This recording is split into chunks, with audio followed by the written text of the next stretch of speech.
और कल हमने थर्ड चैप्टर जो था वो कंप्लीट कर लिया था। तो ये फोर्थ चैप्टर जो है दैट इज़ चेक मतलब कि चेक करना। तो जब हम किसी चीज़ को चेक करते हैं हम बेसिकली उसमें क्या चीज़ चेक कर रहे होते हैं कि क्या चीज़ सही है क्या चीज़ गलत है, ठीक है। तो चेक बेसिकली अपनी जो हेल्थ एंड सेफ्टी की जो रूटीन है, जो कारकर्दगी है, उसको चेक करना, ठीक है। हेल्थ एंड सेफ्टी की कारकर्दगी को चेक करना, ठीक है। तो इस चैप्टर में हम कौन से टॉपिक पढ़ेंगे? इसमें हम पढ़ेंगे outline the principles, purpose and role of active and reactive monitoring. मतलब कि हमें बताएं किन असूलों के तहत पर्पस, क्या मकसद है एक्टिव और रिएक्टिव मॉनिटरिंग का, इसको डिस्कस करेंगे। सेकेंड क्वेश्चन हम पढ़ेंगे explain the purpose of and procedures for investigating incidents, accidents, cases of work related ill health and other occurrences. हम हादिसात की तहकीकात क्यों करते हैं?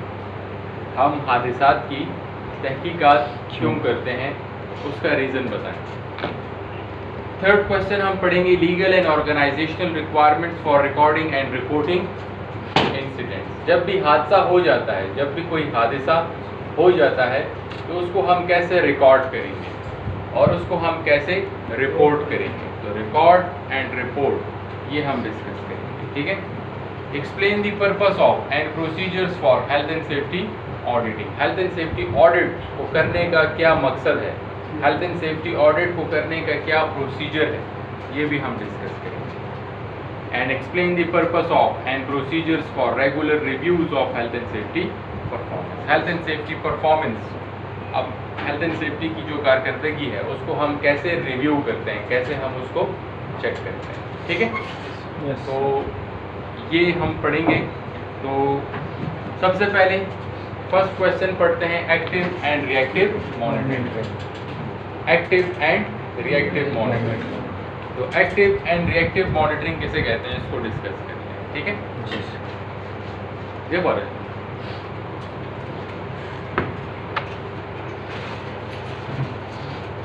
तो एक्टिव एंड रिएक्टिव मॉनिटरिंग को पढ़ते हैं। एक्टिव किसे कहते हैं? एक्टिव कहते हैं, देखें हम जिंदगी में भी आमतौर पर यही एक्टिव और रिएक्टिव मॉनिटरिंग की टेक्निक्स पे चल रहे होते हैं। फॉर एग्जांपल निबोश है, इसी की एग्जांपल ले लेते हैं। निबोश में जिसने अभी से मेहनत की, काम किया, इसके प्रीवियस पेपर्स को सॉल्व किया, पेपर आया, उसने पेपर दिया और वो पास हो गया, ये है एक्टिव मॉनिटरिंग के पहले से तैयारी कर लेना। अब एक बंदा वो तैयारी नहीं करता, ठीक है, वो फेल हो जाता है। फेल के बाद फिर वो तैयारी करता है और फिर पास होता है, तो ये है रिएक्टिव, ठीक है, इसको हम रिएक्टिव कहते हैं। तो एक्टिव और रिएक्टिव में ये फ़र्क है हेल्थ एंड सेफ्टी के हिसाब से कि एक्टिव कहते हैं कि अभी से सेफ्टी कर लेना ताकि आगे हादसा ना हो, मतलब प्रेजेंट में सेफ्टी कर लेना, अभी सेफ्टी कर लेना प्रेजेंट में, ताकि फ्यूचर में हादसा ना हो, इसको हम कहते हैं एक्टिव मॉनिटरिंग। यस।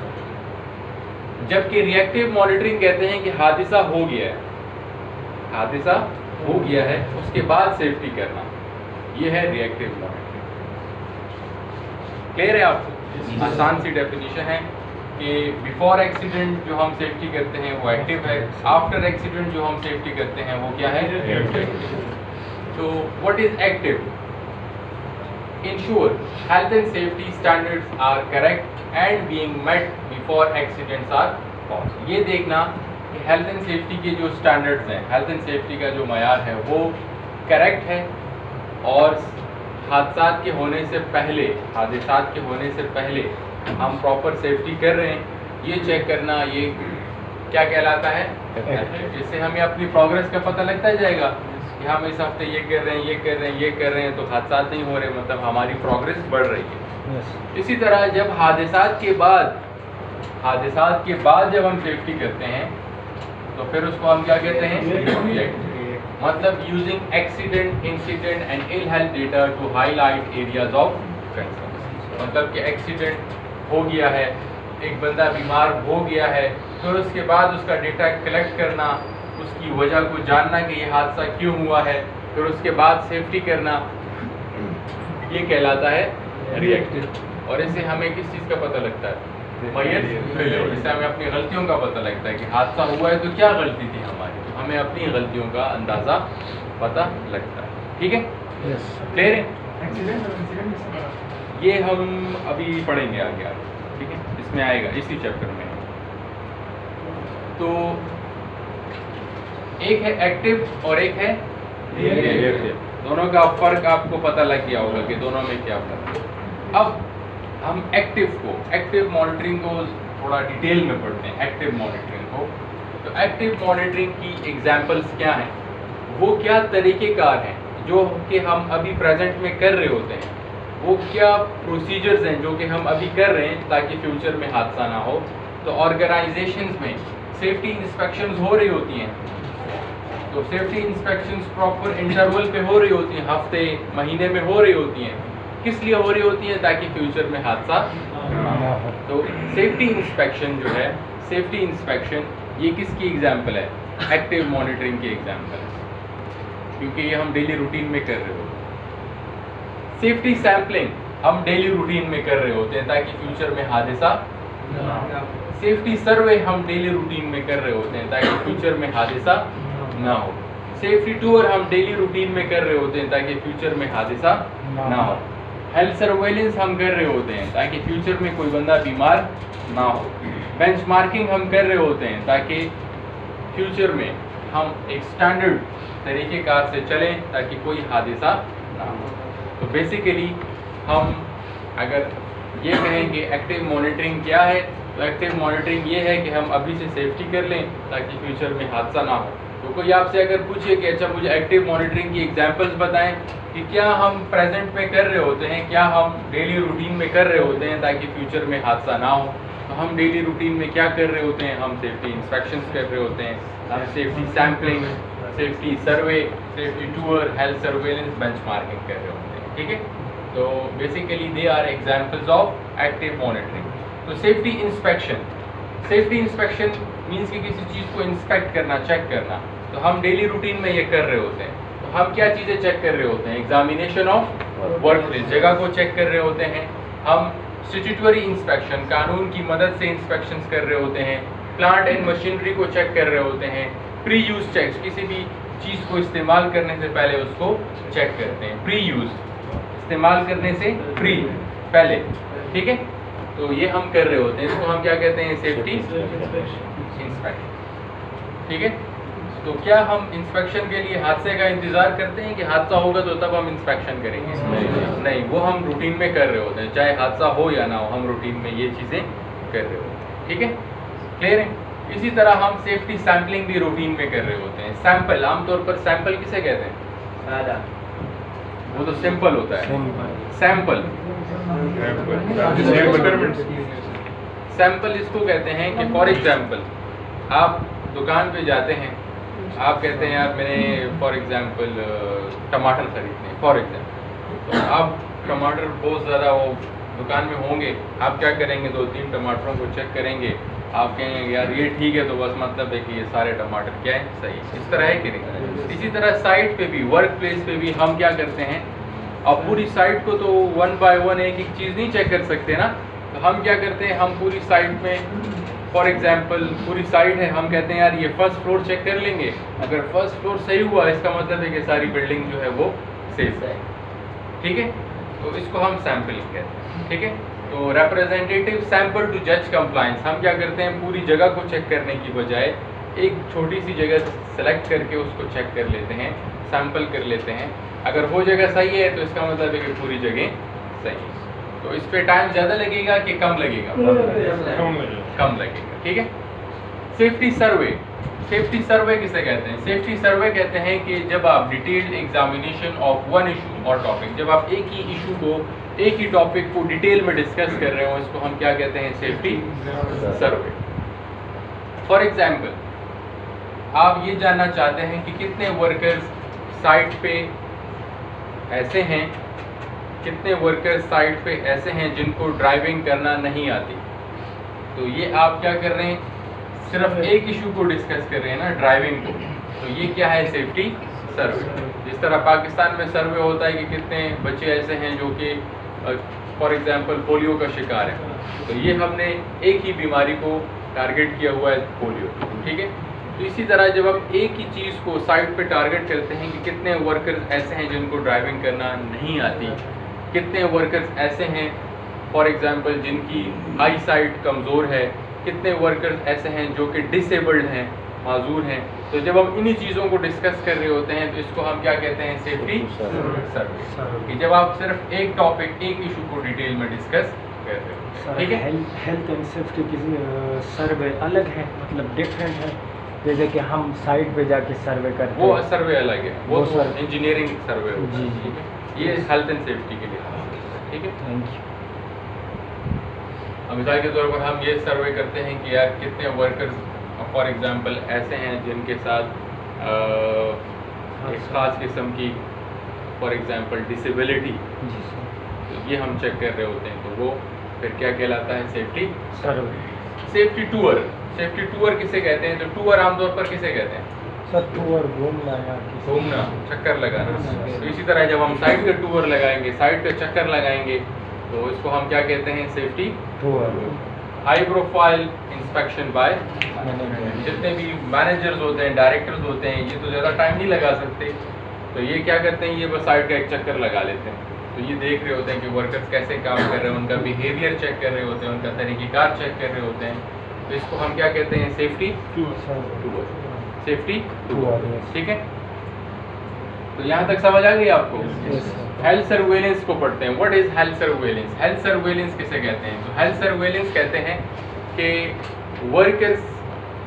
वर्कर्स का मेडिकल चेकअप करवाना। तो आप जब फॉर एग्जांपल आप में से अगर कोई जाएगा दुबई, सऊदी अरब, कतर, तो वो पहले क्या करवाता है, मेडिकल करवाता है कि नहीं? तो मेडिकल तो हम आमतौर पर तब करवाते हैं जब बीमार हो, इसी तरह है कि नहीं? लेकिन जब हम इन कंट्रीज जाते हैं, जब हम किसी कंपनी में जॉब करने के लिए जाते हैं, तो पहला वो हमारा मेडिकल चेकअप करवाते हैं। क्यों? क्योंकि वो पहले से ही जानना चाहते हैं कि क्या इस वर्कर में कोई बीमारी, कोई डिजीज़ तो नहीं है। अगर होगी तो वो आपको फिर हायर नहीं करेंगे, है कि नहीं? इस तरह तो आप जब किसी कंपनी में जाएंगे तो मेडिकल चेकअप होगा, वो बेसलाइन होगी। बेसलाइन होगी कि यार ये वर्कर बिल्कुल फिट है, तो तब जाके आप उस कंपनी में जॉब करने लगेंगे। फिर क्या होता है, फिर 6 महीने के बाद दोबारा मेडिकल होता है।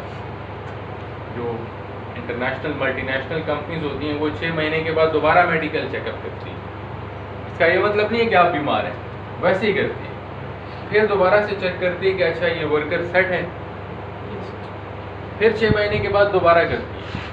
अगर दोबारा 6 महीने के बाद मेडिकल चेकअप हुआ और उसमें पता लगा कि यार इस वर्कर में फॉर एग्जांपल लंग्स कैंसर के कोई असरात हैं, तो मतलब कि वो लंग्स कैंसर की जो बीमारी है वो इनिशियल स्टेज पे डायग्नोस हो गई है कि नहीं?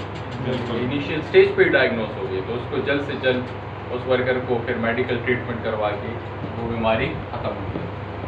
तो इसको हम क्या कहते हैं, हेल्थ सर्वेलेंस।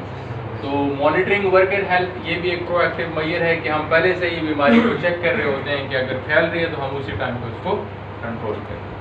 अगर एक बीमारी फैल जाए, कैंसर लग जाए और फिर लास्ट स्टेज में पहुंच जाए, फिर हम डायग्नोस करें तो फिर फ़ायदा नहीं है, फिर तो ये रिएक्टिव कहलाता है, ठीक है। बेंचमार्किंग किसे कहते हैं? बेंचमार्किंग कहते हैं कंपैरिजन करना। अब जिस तरह दो कंपनीज हैं, ठीक है, दो कंपनीज हैं, एक कंपनी भी सेफ्टी कर रही है, दूसरी कंपनी भी कर रही है, वो फिर आपस में प्रोसीजर्स को शेयर करते हैं। ये कंपनी इस कंपनी के साथ अपने सेफ्टी प्रोसीजर्स को क्या करेगी, शेयर करेगी। इससे क्या फ़ायदा होगा? इस कंपनी को पता लगेगा कि कौन सी अच्छी चीज़ें हमारे पास हैं और इस कंपनी को पता लगेगा कि कौन सी चीज़ें ऐसी हैं जो मैंने इससे सीखनी है। इस कंपनी को पता लगे कौन सी ऐसी चीज़ें जो मैंने इससे सीखनी है। तो इससे फ़ायदा ये होता है कि दोनों कंपनीज के प्रोसीजर्स में क्या होता है, बेहतरी आती है, ठीक है, इम्प्रूवमेंट आती है। तो कंपैरिजन टू अदर ऑर्गेनाइजेशन, दूसरी कंपनीज के साथ हम कंपैरिजन को करते हैं, ठीक है, क्लियर? तो एक्टिव मॉनिटरिंग की कितनी एग्जांपल्स हैं? Safety inspection, safety sampling, safety survey, safety tour, health surveillance, benchmarking. ठीक है, क्लियर है?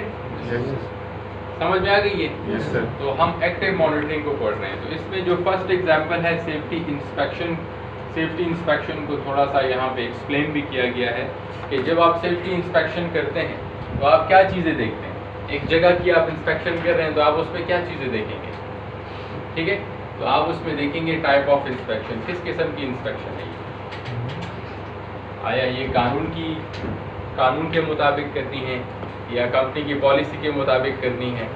ठीक है, frequency of inspection, frequency means कि ये इंस्पेक्शन आप कितने टाइम के बाद करेंगे, एक हफ्ते के बाद, एक महीने के बाद, कितने अरसे के बाद आप इसको करेंगे। एलोकेशन ऑफ रिस्पॉन्सिबिलिटी, इंस्पेक्शन करना किसकी जिम्मेदारी है? इंस्पेक्शन करना किसकी जिम्मेदारी है? कॉम्पिटेंस ऑफ इंस्पेक्टर, जो बंदा इंस्पेक्शन कर रहा है वो कितना माहिर होना चाहिए। ऑब्जेक्टिविटी ऑफ इंस्पेक्टर, इंस्पेक्टर को ऑब्जेक्टिव का पता हो कि इस इंस्पेक्शन का मकसद क्या है। एंड चेकलिस्ट का इस्तेमाल करें, चेकलिस्ट तैयार फॉर्मेट होता है, उसमें तमाम तर चीज़ें लिखी होती है, आपने टिक मार्क करना होता है। जिस तरह आप गाड़ी की फॉर एग्जांपल चेकलिस्ट के थ्रू इंस्पेक्शन कर रहे हैं तो गाड़ी के तमाम पार्ट्स लिखे होते हैं सफ़े पे कि tyres, pressure, steering, horn, side mirrors, आप फिर चेक कर रहे हो। अच्छा टायर है, टायर प्रेशर चेक करना, टायर प्रेशर चेक करके अगर ठीक है तो टिक लगा देते हैं। ठीक है, तो इस तरीके से आपने चेकलिस्ट का इस्तेमाल करना है। और action planning for problem solve, जो मसाइल आते जाते हैं उसको टाइम टू टाइम आप क्या करते रहते हैं। And training for inspector, inspector को ट्रेनिंग दी जानी चाहिए।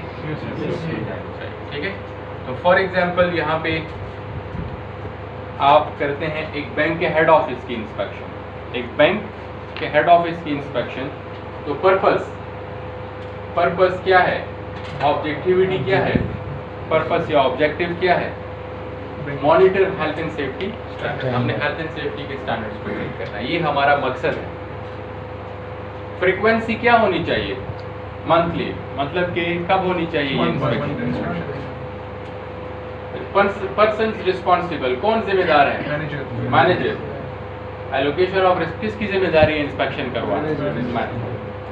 कॉम्पिटेंस ऑफ इंस्पेक्टर, इंस्पेक्टर कितना कॉम्पिटेंट होना चाहिए कि वो इसको एक दिन में कर ले, वन डे, एक दिन में इसको कर ले।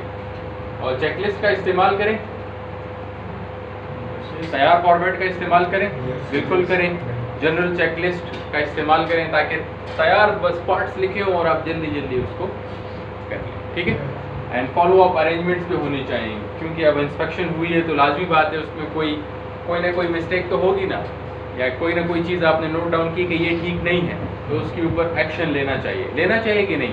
अब इस तरह फॉर एग्जांपल हमने एक जगह की फायर इंस्पेक्शन की, फायर सेफ्टी की इंस्पेक्शन की, और हमें नज़र आया कि वहाँ पे क्या है, repair damage fire extinguisher bracket. जिस ब्रैकेट में वो फायर एक्सटिंग्विशर पड़ा है ना, वो आग बुझाने का आला जो पड़ा होता है, फायर एक्सटिंग्विशर जानते हैं ना, तो आग बुझाने का आला जिस ब्रैकेट में पड़ा होता है वो ब्रैकेट ख़राब है, वो ब्रैकेट जो है वो क्या है, ख़राब।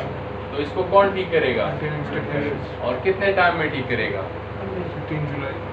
टाइम भी आप देंगे, इस तारीख तक आपने इसको ठीक करना। ठीक है, तो इंस्पेक्शन की समझ आ गई आपको कि इंस्पेक्शन कैसे की जाती है। एक्टिव मॉनिटरिंग क्लियर है आपको? एक्टिव मॉनिटरिंग किसे कहते हैं? ठीक है, अब हम आते हैं रिएक्टिव मॉनिटरिंग पे। एक्टिव तो पढ़ ली, उसकी एग्जांपल्स भी पढ़ ली, इंस्पेक्शन को भी डिटेल में पढ़ लिया। अब रिएक्टिव की तरफ आते हैं। तो what is reactive?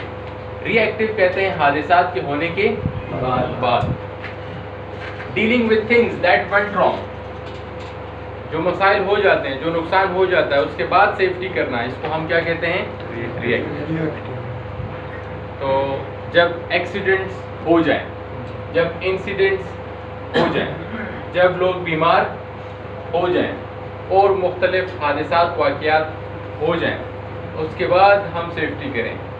Highlight areas of concern, जब हादसात हो जाएं, लोग बीमार हो जाएं, कोई बड़ा सानिया हो जाए, कोई और वाक़यात हो जाएं, फिर उसके बाद हम क्या करें? डेटा को निकालें कि क्या मसाइल थे, क्या वजह थी इस हादसे की। ठीक है, things that have already gone wrong, कौन से मसाइल, कौन सी गलतियां हमसे हो चुकी हैं, हमसे क्या मिस्टेक, क्या फेल्योर, क्या गलती हो चुकी है, फिर उसके बाद आप सेफ्टी करें, तो वो क्या कहलाएगा? वो रिएक्टिव। ठीक है। 2 methods, lessons from one specific event and activity। 2 methods हैं, आप ऐसा करें, 5 हादसात हुए, ये इस हादसे की वजह को मालूम करें, इससे सबक सीखें। दूसरा हादसा, इसकी वजह को मालूम करें, इससे सबक सीखें। तीसरे हादसे की वजह को मालूम करें, इससे सबक सीखें। ठीक है। या आप इस तरह करें, data collected over a period, या आप इस तरह करें कि पिछले साल का रिकॉर्ड निकाल लें, 1 साल का, उसमें जितने भी हादसात हुए हैं उन तमाम हादसात की वजूहात को इकट्ठा करें और उससे सबक सीखें। ये भी हो सकता है। या अलग अलग एक एक वाक़ये से सबक सीखें, या पूरे साल का रिकॉर्ड निकाल के जितने भी हादसात हुए उन सब तमाम हादसात से सबक सीखें। ये 2 मेथड हैं। ठीक है, क्लियर है? तो रिएक्टिव किसे कहते हैं? हादसात के ब्रेक है। अच्छा, ये बताएं कि एक्टिव हमने पढ़ा था इससे पहले, उसकी एग्जांपल्स बता सकते हैं? एक्टिव की क्या examples? Safety inspection, safety survey, safety tour, safety sampling, health surveillance, benchmarking. अब रिएक्टिव की क्या एग्जांपल्स हैं? तो रिएक्टिव की एग्जांपल्स हैं एक्सीडेंट्स, एक्सीडेंट का हो जाना, डेंजरस अकरेंस, एक्सीडेंट हो जाए, डेंजरस अकरेंस। डेंजरस अकरेंस कहते हैं कोई ऐसा वाक़या जिस पे नुकसान पहुंचने के इम्कानात क्या हो जाएं, बहुत ज़्यादा। फॉर एग्जांपल, आग लग गई, एकदम आग लग गई, हमने आग को बुझा दिया, तो ये क्या था? ये डेंजरस अकरेंस था। क्यों? क्योंकि ये आग बढ़ सकती थी, फैल सकती थी, नुकसान ज़्यादा पहुंचा, ये डेंजरस अकरेंस। फॉर एग्जांपल, एक फैक्ट्री में गैस रिलीज हो गई, पॉइजनस गैस रिलीज हो गई, लेकिन हमने क्या किया? जल्दी से वॉल को बंद कर दिया, और ये क्या था? ये एक डेंजरस अकरेंस था। अगर वो वॉल हम बंद ना करते तो नुकसान क्या होता? ज़्यादा। तो accident, dangerous occurrence, near miss, इंसान क्या हो जाए? बाल बाल बच जाए। इल हेल्थ केसेस, इंसान क्या हो जाए? बीमार हो जाए, उसके बाद हम सेफ्टी करें तो वो क्या कहलाएगी? वर्कर कंप्लेंट्स, वर्कर्स कंप्लेंट बहुत ज़्यादा करने लगे, तो वर्कर कंप्लेंट्स के बाद जब आप एक्शन लेंगे तो वो क्या कहलाएगा?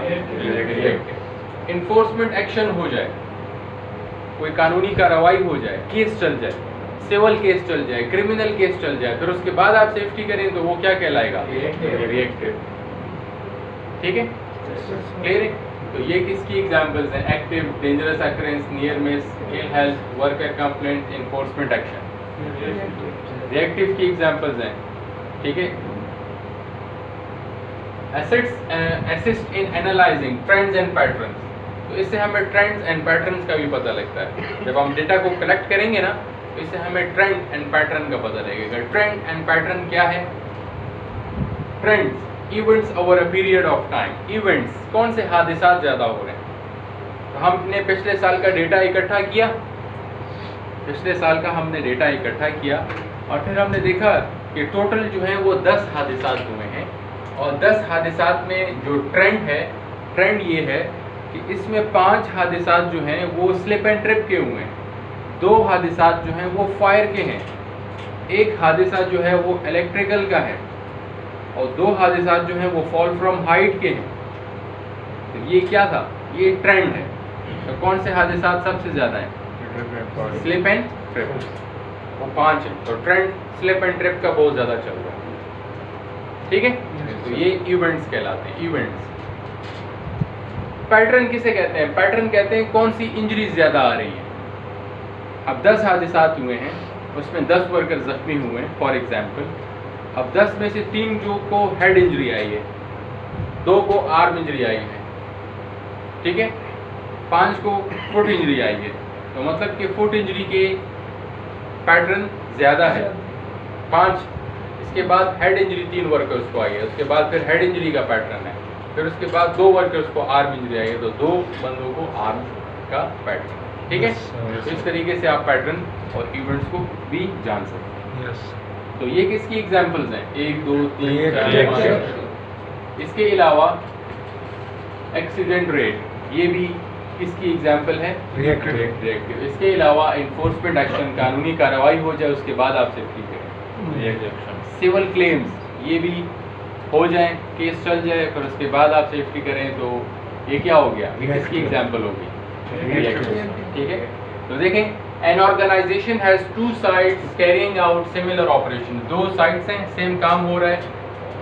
साइट ए पे 300 वर्कर्स हैं और वहाँ पे कितने हादसात हुए हैं, 10, और साइट बी पे 150 वर्कर्स हैं और वहाँ पे 5 हादसात हुए हैं। तो परफॉर्मेंस किसकी अच्छी है, बी की, जी बी की। एक जगह पे 300 हैं और 10 हादसात हुए हैं, दूसरी जगह पे 150 हैं और 5 सेम। तो परफॉर्मेंस जो है वो क्या है, दोनों की सेम। तो ये अब कैसे पता लगा आपको, हादसा के होने के बाद ही आपने ये कैलकुलेट किया ना। तो ये बेसिकली एक्सीडेंट रेट से आपने कैलकुलेट किया, लेकिन इस तरह तो ये क्वेश्चन आसान था, आपने अपने सेंस को यूज़ किया, लेकिन बेसिकली हम इसमें फार्मूला इस्तेमाल करते हैं, ठीक है। तो एक्सीडेंट रेट का ये फार्मूला है, और accident rate is an example of reactive measurement. What is reactive measurement, ठीक है।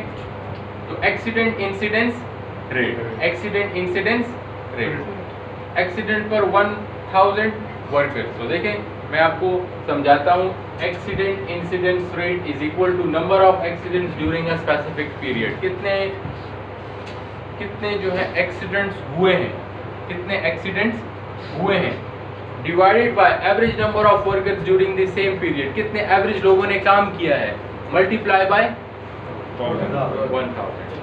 तो आप इस तरह करें, ये 300 वर्कर्स को नीचे एवरेज नंबर कितने हैं, 300, हादसात कितने हुए हैं, 10, और मल्टीप्लाई बाय 1000 करें।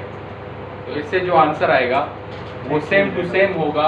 जब आप 150 वर्कर्स को इधर लिखेंगे, 5 को इधर लिखेंगे और मल्टीप्लाई बाय 1000 करेंगे, तो दोनों का आंसर क्या होगा, सेम। ठीक है, क्लियर है। तो ये फार्मूला आपको याद है, कितने हादसात हुए हैं, टोटल एवरेज वर्कर्स कितने हैं, मल्टीप्लाई बाय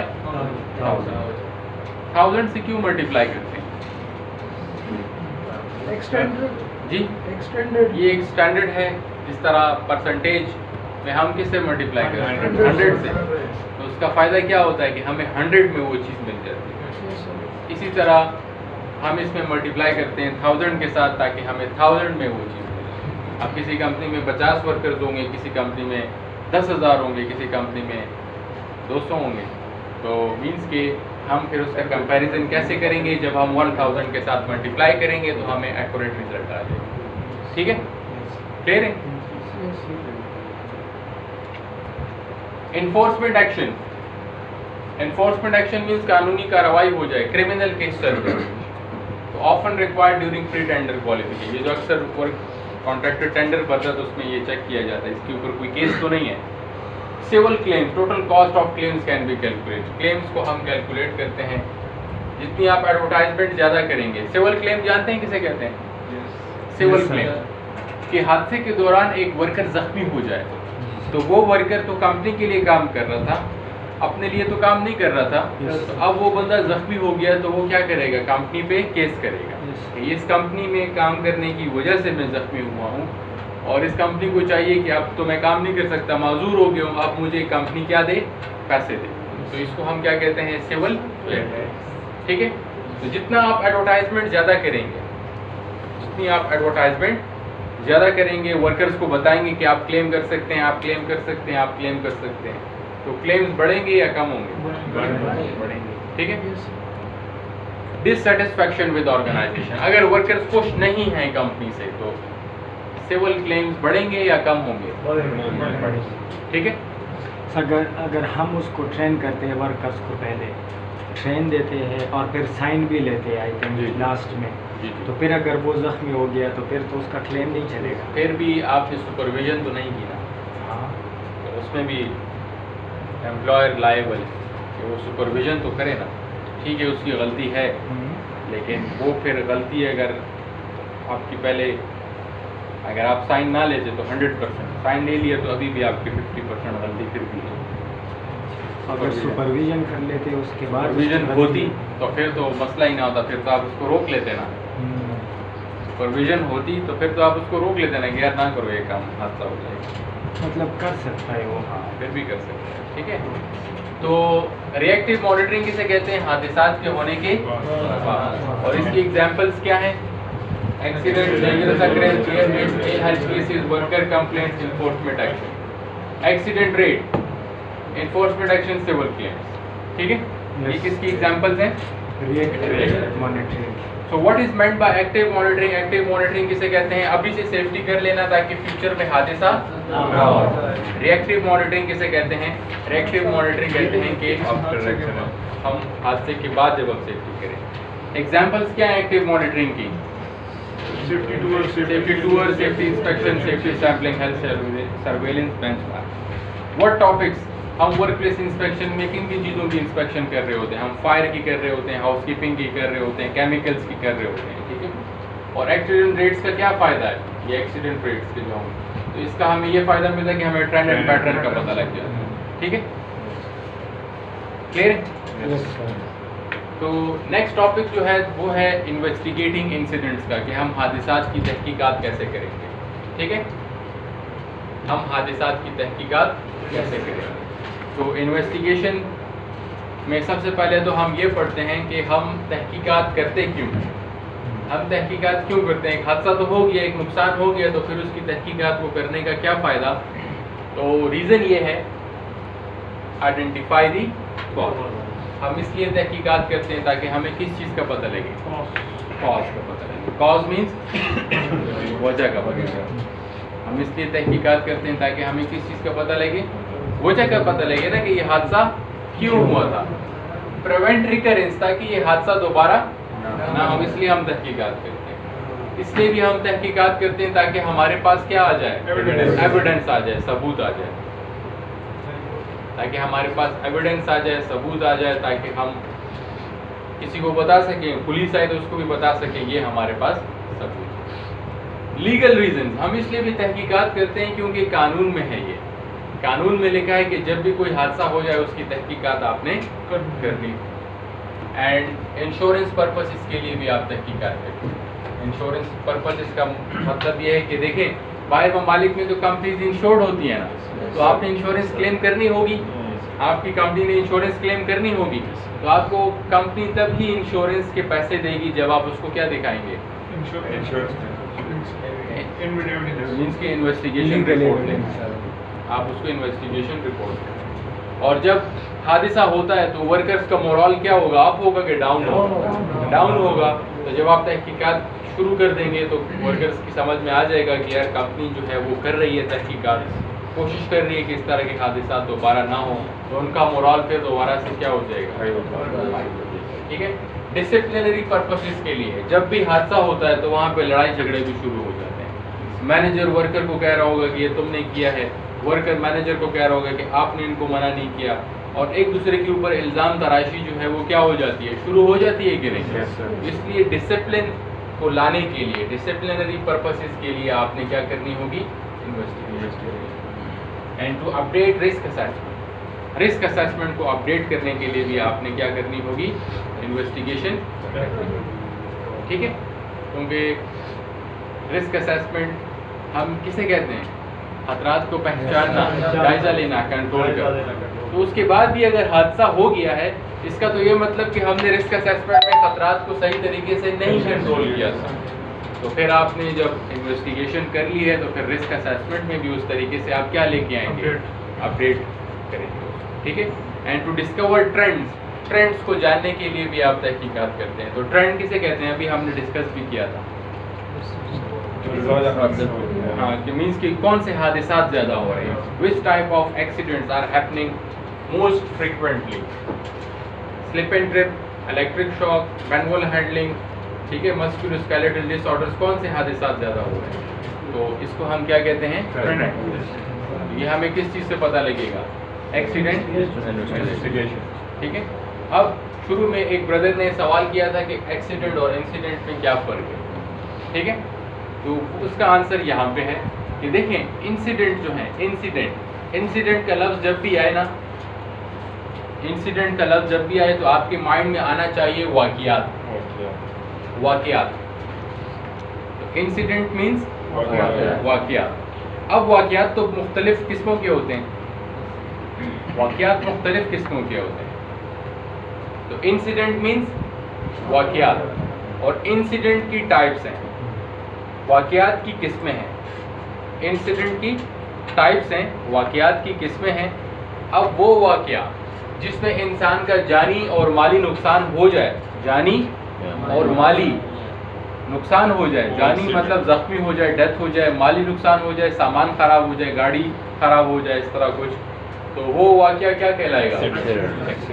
मतलब कि वो इंसिडेंट, वो वाक़या, वो इंसिडेंट जिसमें जानी माली नुकसान हो जाए, तो वो इंसिडेंट क्या कहलाएगा? एक्सीडेंट। अब वो इंसिडेंट, वो वाक़या जिसमें सिर्फ जानी नुकसान हो जाए, तो उसको हम क्या कहेंगे? Injury accident. वो वाक़या जिसमें सिर्फ माली नुकसान हो जाए, तो उसको हम क्या कहेंगे? Damage only accident. वो वाक़या जिसमें इंसान बाल बाल बच जाए, उसको हम क्या कहते हैं? और वो वाक़या जिसमें इंसान हादसे से बाल बाल बच जाए, डेंजरस, एक हादसे से बाल बाल बच जाए, वो डेंजरस, उसको डेंजरस एक्सीडेंट। ठीक है। और वो वाक़या, वो इंसिडेंट जिसमें इंसान बीमार हो जाए काम के दौरान, तो उसको हम वर्क रिलेटेड इंजरी। ठीक है। तो अब आपको आइडिया हो गया कि इंसिडेंट में और एक्सीडेंट में क्या फ़र्क है। इंसिडेंट इज़ बेसिकली वाक़या।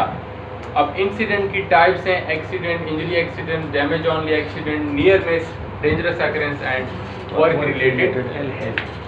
ठीक है, क्लियर है आप? तो ये देखें, ये हैजर्ड है, ये नुकसान पहुंचा सकता है। यहाँ पे इंसान बाल बाल बच गया तो ये क्या है? और वहाँ पे जख्मी हो गया तो इंजरी। तो इसमें इंसिडेंट कौन से हैं? ये भी इंसिडेंट है, ये भी वाक़या है, और वो भी इंसिडेंट है, वो भी वाक़या है। इंसिडेंट ये सब है। ठीक है। अब जब भी कोई हादसा हो जाता है तो उसको उसकी तहकीकात कौन करेगा? कोई हादसा हो गया, अब उसकी तहकीकात कौन करेगा? तो अगर मोर माइनर इंसिडेंट्स हैं, अगर मामूली हादसा हुआ है, मतलब नियर मिस हो गया है, या मामूली कोई बंदा जख्मी हो गया है, तो उसको कौन इन्वेस्टिगेट करेगा? Investigated by line manager, area manager, project manager, safety officer, safety supervisor, अकेला भी उसको इन्वेस्टिगेट कर सकता है। लेकिन अगर मेजर इंसिडेंट हो गया है, ऐसा वाक़या हो गया जिसमें लोग क्या हो गए हैं? ज़्यादा जख्मी हो गए हैं, मोर कॉम्प्लेक्स इवेंट्स, ज़्यादा बड़ा सानिया हो गया है, या इंसिडेंट्स विद हाई पोटेंशियल, या ऐसा वाक़या हो गया जिसमें नुकसान ज़्यादा पहुंच रहा है, जिसमें नुकसान ज़्यादा पहुंच रहा है, तो उसको कौन इन्वेस्टिगेट करेगा? Investigated by a team. उसको पूरी टीम इन्वेस्टिगेट करेगी, जिसमें कौन कौन होगा? सेफ्टी स्पेशलिस्ट होंगे। मतलब सेफ्टी स्पेशलिस्ट से मुराद क्या है? Safety officer, safety manager, safety supervisor, ये होंगे। ठीक है। सीनियर मैनेजर भी होगा उस टीम में, मतलब project manager, construction manager, technical specialist भी होगा, इंजीनियर्स भी शामिल होंगे, और वर्कर रिप्रेजेंटेटिव, वर्कर्स का जो बड़ा है फॉरमैन, वो भी शामिल है। ठीक है, क्लियर है? तो मीन्स कि अगर कोई बड़ा हादसा हो गया है जिसमें नुकसान ज़्यादा होने का ख़तरा है या हो गया है, तो उसको safety specialist, senior manager, technical specialist, worker representative इसको इन्वेस्टिगेट करें। ठीक है, क्लियर है? Yes sir. तो यहाँ पे बाहर शेल्स पड़ी हैं, तो आप यहाँ पे रख देना।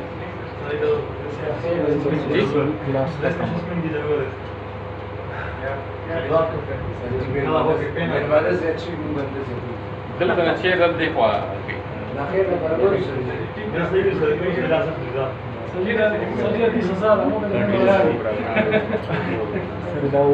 यार अब मुझे लेट